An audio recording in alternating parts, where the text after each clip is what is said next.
ամբողջ մեր ազգը հոգնել է սուտասան մարդկանցից։ Դե իրականում հոգնել ենք արդեն։ Բացի հոգնելը մեր հայկական բարքերի մեջ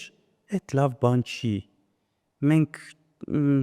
մեր համար այդ ճիշտ չի, մեր ազգի համար ճիշտ չի։ Մենք չենք ընդունում սուտ խոսան մարդկանց։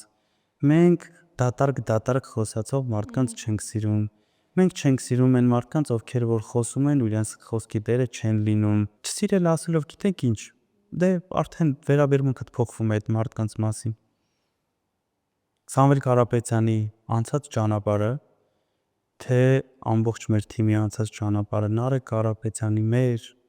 հատ կարող են նայել մեր ամբողջ կյանքի ընթացքում, թե մենք ոնց ենք ապրել։ Մենք շատ լավ գիտենք մեր խոսքի արժեքը,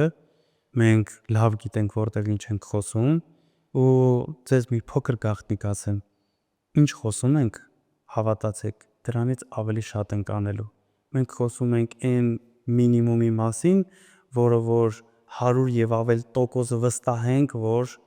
անելու ենք այդ ժամանակահատվածում։ Մեր հաշվարկները ուրիշ բաներ են ցույց տալիս։ Մեր հաշվարկները ցույց են տալիս, որ ավելի շատ ենք հասցնելու, ավելի շատ կարող ենք անել։ Բայց մեր համար նախընտրելի է խոսք տալ քիչ, անել շատ, քան հակառակը։